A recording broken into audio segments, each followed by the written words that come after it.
welcome back to Cinema with Tea. අද ඉඳන් අපි පටන් ගන්නවා ඔයගොල්ලෝ දන්න තරු ගැන නොදන්න දේවල් ඔයගොල්ලන්ට කියන්න මේ Cinema with Tea.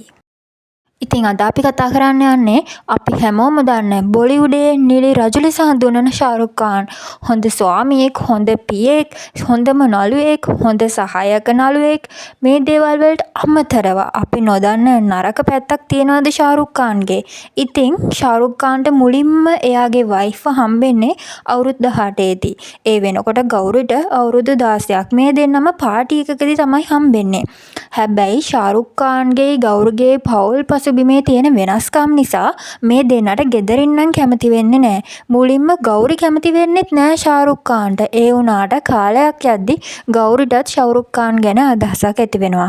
මේ නිසා ගෙදරින් පැනලා හොරෙන් මේ දෙන්න 1991 ඔක්තෝබර් 25 විවාහ වෙනවා.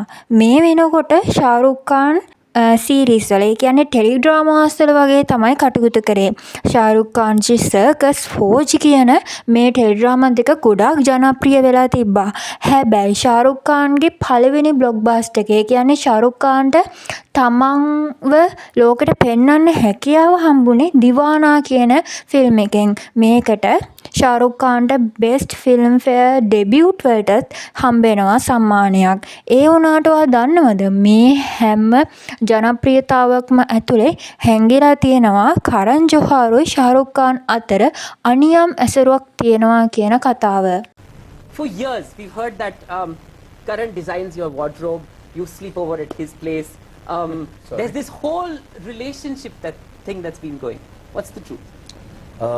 I take off his wardrobe and we sleep together most of the time making love. That's the God's honest truth.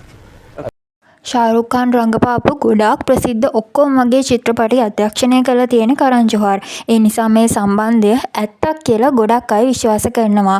Shahrukh ඛාන්ට පස්සේ කරන් ජොහාර්ට සම්බන්ධ වුණු මේ වගේ අනිත් එක්කෙනා සිද්ධාර්ථ් මල්හෝත්‍රා කියලාත් කට්ටිය කියනවා. ඉතින් 2011 The Dawn චිත්‍රපටයෙන් පස්සේ ශාරුක් ඛාන් වෙනස් වෙනවා. ඒ කියන්නේ ශාරුක් ඛාන් ප්‍රියංකා චොප්රා එක්ක සම්බන්ධතාවයක් පටන් ගන්නවා. මේ කතාව කොච්චර දුරදිග යනවද කියනවනම් ප්‍රියංකා චොප්රාට බොලිවුඩ් වලින් අයින් වෙලා හොලිවුඩ් වලට යන්න සිද්ධ වෙනවා. ගෞරි ඛානුයි කරන් ජොහාරුයි එකතු වෙලා ප්‍රියංකා චොප්‍රාව සම්පූර්ණයෙන්ම බොලිවුඩ් එකේ ඇතුලේ කිසිම වැඩක් හම්බෙන්නේ නැති විදිහට විනාශ කරලා දානවා. ඉතින් ඇත්තටම ශාරුක් ඛාන් කියන්නේ අවුට්සයිඩර් කෙනෙක්ද? අපි හැමෝම දන්න විදිහට ශාරුක් ඛාන් කියන්නේ දුප්පත් පවුලකින් ඇවිල්ලා කිසිම දෙයක් කර කියා ගන්න බැරුව හිටපු හැබැයි තමන්ගේ මහන්සියෙන් ගොඩනගපු චරිතයක්. හැබැයි එහෙම නෑ. ශාරුක් ඛාන්ගේ තාත්තා ලොකු බිස්නස්මන් කෙනෙක්. අම්මා ඔක්ස්ෆර්ඩ් යුනිවර්සිටි එකේ ඩිග්‍රියක් තියෙන නීතිඥ කෙනෙක්. සියා මිනිස්ටර් කෙනෙක්. ඉතින් ශාරුක් ඛාන් කියන්නේ ගොඩක් සල්ලිකාර ශක්තිමත් පවුල් පසුබිමකින් ආපු කෙනෙක්. ඉතින් මේ අපි හැමෝම හිතන දුප්පත් කොල්ලගේ තාත්තා දිලීප් කුමාර්, රාජ් බබර්, අනිල් කපූර්ගේ තාත්තා වගේ ලොකු මිනිස්සුන්ගේ හොඳම යාළුවෙක් කියලා තමයි කියන්නේ. ශාරුක් ඛානුයි අමෘතා සිනුයි ඉස්සර ඉඳන්ම හොඳම යාළුවෝ. කියන්නේ ශාරුක් ඛාන් පොඩි කාලේ ඉඳන්ම අමෘතා සිං කියන්නේ සාහිෆ්ගේ එක්ස් වයිෆ් සාරා අලි ඛාන්ගේ අම්මා. මේ දෙනා හොඳම යාළුවෝ කියලා තමයි කියන්නේ. 1991 වර්ෂයේ දිවානා චිත්‍රපටයෙන් පස්සේ එක දිගටම බ්ලොක්බස්ටර්ස් විතරක් දුන්න ශාරුක් ඛාන්ට 2013 සීරෝ චිත්‍රපටිය ලොකු ෆ්ලොප් එකක් වුණා. ශාරුක් ඛාන්ගේ මුළු සිනමා ජීවිතේම විශාල ෆ්ලොප් එකක් වුණා. ඒක ඊට පස්සේ අවුරුදු කිහිපයක රෙස්ට් එකක් ගත්ත ශාරුක් ඛාන් ආයේ 2021 විතර පඨාන් ජවාන් එක ආයෙනවා.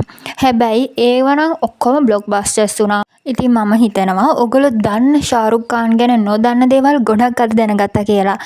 ඊළඟ එපිසෝඩ් එකෙන් ගෞරි ඛාන් ගැන ඔපදූප ගොඩක් අරන් එන්නම්. එහෙනම් ඊළඟ එපිසෝඩ් එකෙන් හම්බ වෙමු.